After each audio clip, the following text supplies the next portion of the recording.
खुलुमबाय बे समाव बडोलेण्ड इंखं टेलिभिजननि स्टुडिय'आव आं मिथिका नार्जारी दिनैनि गाहाय रादाबफ्राव दङ। बिमा बिफाया जोबथेसालियाव थांनांगोनखौ गिनानै उन्दै बैसोआव जुलि जानाय सानै फिसानि बिमाया गावखौनो फोथैनानै लादों। G20 सन्मेलनाव बाहागो लाफैनाय थान्दैफोरा पबितरायाव दावबायहैदों। डिब्रुगड़आव हा सिमाखौ लानानै दाङाबाजि, सासेनि जिउ खहा आरो सासे जोखोम। धेमाजिनि रुपनाथ ब्रह्म HS स्कुलाव खुंनाय गुणोत्सवआव सोलोंथाइ मन्थ्रि डक्टर रनज पेगु। गवालपारायाव गिख्रंथाव लामा जाब्रथायाव सानै बिमा फिसानि जिउ खहा। जनायाव उन्दै बैसोनि हिन्जावसा हाबा खालामनाय सानै लाइमोनखौ जनाय पुलिसा खाबाय। बाक्सानि लाचित गेजेर फरायसालियाव गुणोत्सव खुंफुंदों। गुवाहाटी मिरु जोबथेसालियाव जोबजानाय सासे क'एदिया MA आनजादखौ सेथि थाखोआव उथ्रिसारनानै सनानि मेडेल मोनदों। मसलपुरनि डक्टर रबि बर' देहा फाहामसालियाव जिल्ला टेलिकनसाल्टेसन हाब बेखेवदों। दिल्ली इउनिभार्सिटियाव मावरियाफोरनि थाखाय बेसेन नाङाजासे एडमिशन। दानिया फैदो आबुं रादाबाव।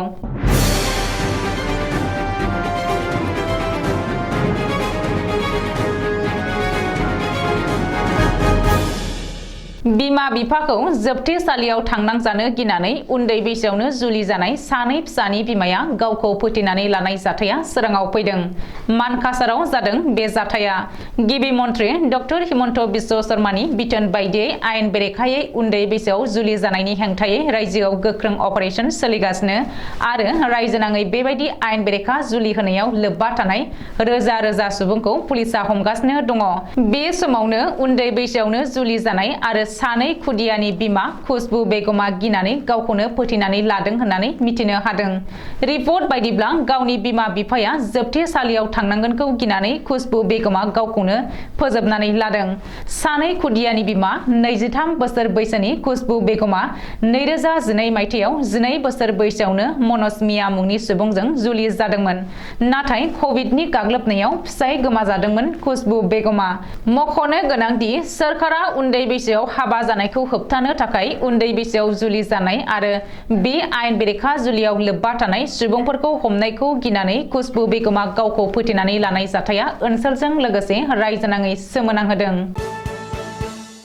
2 आरो 3 फेब्रुआरि खालि गुवाहाटीआव खुंजानाय G20 सन्मेलनाव बाहागो लानो फैनाय गुबुन गुबुन हादरनि सा 31 थान्दैफोरनि मोनसे हानजाया दिनै पबितरा नेशनेल पार्कआव दावबायहैदों। दिनै फुंनि 7:30 रिंगायावनो पबितरायाव दावबायदों G20 सन्मेलननि थान्दै हानजाया। मिथिनो हानाय बायदिब्ला G20 सन्मेलननि थान्दै हानजाया पबितरायाव मैदेर साफारि आरो जिब साफारि खालामनानै पबितरा नेशनेल पार्कनि गान्दा, मैसो, गुबुन गुबुन जोलैनि दावमा दावसा आरो जिब जुनारफोरजों लोगोसे पबितरानि मिथिंगायारि समायनाखौ नायगिदिंनानै गोजोननाय लादों। रिपर्ट बायदिब्ला दिनै पबितरायाव दावबायनाय G20 सन्मेलननि थान्दै हानजाखौ मरिगाव जिल्ला खुंथायनि बिथिंनिफ्राय मदद खालामदों। मरिगाव जिल्ला बेंगिरि देबाशिष शर्माजों लोगोसे गोबांसा गोजौ थाखोनि मावख'गिरिफ्रा G20 सन्मेलननि थान्दै हानजाखौ पबितरायाव बरायदों। डिब्रुगड़आव हा सिमाखौ लानानै गेदेर दाङाबाजि। बे दाङाबाजियाव खावसे बैसो थांनाय सासे सुबुङा जिउ गोमानायजों लोगोसे गुबुन सासेया गोब्राबै जोखोम जायो। डिब्रुगड़ जिल्लानि मराव नोगोरनि साखाथियाव थानाय नाहरानि गामियाव थांनाय हराव बे गिख्रंथाव दाङाबाजिया जादों। बबेखानि दाङाबाजियाव जिउ गोमानाय सुबुंखौ मनिराम बाउरी होननानै सिनायथिनो हादों। सुलुङाव फोरमायथिनाय बायदिब्ला माखासे सान सिगांनिफ्रायनो हा सिमाखौ लानानै एना एनि सोलिगासिनो दङमोन। नाथाय मैया एना एनि जानायाव 40 बोसोर बैसोनि गावबुरा बाउरी मुंनि सुबुङा मनिराम बाउरीखौ रुवाजों देनानै देथारो।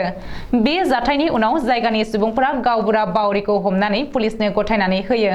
बबेखानि बे दाङाबाजियाव जिउ गोमानाय मनिराम बाउरीनि फिसाजोखौबो गाग्लोबनानै गोब्राब जोखोम जाहोयो आरो बिखौ गोब्राब हालोदाव बोखांनानै देहा फाहामसालियाव थिसननाय जायो। ओरैहाय बे जाथायनि हेंथायै पुलिसा केस रेजिस्टार खालामनानै नायबिजिरनो जागायबाय। रायजोआव सोलिगासिनो दङ नैथि खोन्दोनि गुणोत्सव। आसाम सोरखारनि गुबुन गुबुन बिफाननि मन्थ्रिया दिनैबो गुबुन गुबुन जिल्लायाव खुंनाय नैथि खोन्दोनि गुणोत्सवआव बाहागो लादों। बेबायदिनो सोलोंथाइ मन्थ्रि डक्टर रनज पेगुआबो दिनै गुणोत्सवआव बाहागो लादों। मिथिनो हानाय बायदिब्ला सोलोंथाइ मन्थ्रि डक्टर रनज पेगुआ दिनै गावनि बियाबनि बेन्दोंआव थानाय धेमाजिनि एराथलाव थानाय रुपनाथ ब्रह्म हायार सेकेन्डारि स्कुलाव खुंनाय गुणोत्सवआव बाहागो लादों। बेनि अनगायैबो सोलोंथाइ मन्थ्रिया दिहिङिया गुदि फरायसालिनि गुणोत्सवआवबो बाहागो लानानै गासैबो बिथिंखौ नायबिजिरहोयो। सोलोंथाइ मन्थ्रिया दिनै Rupnath Brahma higher secondary school आरो दिहिङिया गुदि फरायसालियाव खुंनाय गुणोत्सवआव बाहागो लानानै फरायसुला फरायसुलिफोरजों लोगोसे सरासनस्रा गियाननि बागै सावरायनायजों लोगोसे बिसोरनि जेंगोनाफोरनि बागै मोजाङै सोंनानै लायो। मख'नो गोनांदि रायजोआव सोलोंथाइनि गुन आरो मानदान्दाखौ थि खालामनो आरो फरायसालिफोरखौ सोलोंथाइनि मन्दिर महरै आवगायहोनानै लांनायनि नोजोर आरो थांखियै रायजो सोरखारा गुणोत्सव खुंनाय जादों। गवालपारा जिल्लानि माटियानि उपर बागवान गामियाव गिख्रंथाव लामा जाब्रथाय। जोबोद गोख्रैथिजों फैनाय गंसे मुवा बेसाद रोगाग्रा बोलेरो पिकआप गारिया स्कुटिजों फैनाय सानै सुबुंखौ होख्रेमलांदों। बे जाथायाव स्कुटिजों फैनाय सानै बिमा फिसाया जाथायसालियावनो जिउ गोमायो। मख'नो गोनांदि गिख्रंथाव लामा जाब्रथायाव जिउ गोमानाय सुबुंखौ 27 बोसोर बैसोनि हिमाद्रि कसारी आरो बिनि फिसाजो 9 बोसोर बैसोनि रानी कसारी होननानै सिनायथिनो हादों। मिथिनो हानाय बायदिब्ला दिनै बेलासियाव हास्राबारिनिफ्राय सेसापानि फारसे थांनाय AS 18G2038 नम्बरनि स्कुटिखौ उल्था बिथिंनिफ्राय जोबोद गोख्रैथिजों फैनाय AS 01JC0466 नम्बरनि गंसे बोलेरो पिकआप गारिया सौख्रेबनानै बुद्रुलाङो। गामिनि लामाजोंनो जोबोद गोख्रैथिजों गारि सालायनायनि थाखायनो बे गिख्रंथाव जाब्रथाया जादों होननानै जायगानि सुबुंफ्रा बुंदों। रिपर्ट बायदिब्ला ड्राइभार बिमा फिसानि मोदोमसाजों गावनि गारिखौ सालायलांदों। जाउनाव सानैबो बिमा फिसाया जाथायसालियावनो जिउ गोमायो। ओरैहाय बे जाथायनि बागै पुलिसा खौरां मोननाय लोगो लोगो पुलिसा जाथायसालियाव थांनानै सानैबो बिमा फिसानि सह'खौ बोखांहोयो आरो गिख्रंथाव जाब्रथाय खालामनाय गारिखौ जब्द खालामो। जनायाव गिबि मन्थ्रि फोसावनायनि उनावनो उन्दै बैसोखौ हाबा खालामनायनि बेरेखायै गोख्रों जादों जनाय पुलिस बिफाना। जनायाव उन्दै बैसोनि हिनजावसा हाबा खालामनाय सानै लाइमोनखौ जनाय पुलिस बिफाना खाबाय। लाइमोन सानैया जनायनि बरबाली गामिनि थेलजित सनवाल आरो जनाय महमरा गामिनि राजा सारह होननानै मिथिनो मोननाय जादों। सानैबो लाइमोननि सायाव उन्दै बैसोनि हिनजावसाखौ हाबा खालामनायनि बेरेखायै गसर मोननाय जादों। रायखांनो गोनांदि जनाय सिभिल हस्पिटाल आरो जनाय खोन्दो गुदि सावस्रि मिरुनि सानखो बायदियै जनाय महकुमायाव गासै 268 सा उन्दै बैसोनि हिनजावसाखौ हाबा खालामनाय हौवा दं होननानै मिथिनो मोननाय जादों। जनाय पुलिसा उन्दै बैसोनि हिनजावसाखौ हाबा खालामनायनि बेरेखायै गोख्रों नायबिजिरगासिनो दङ।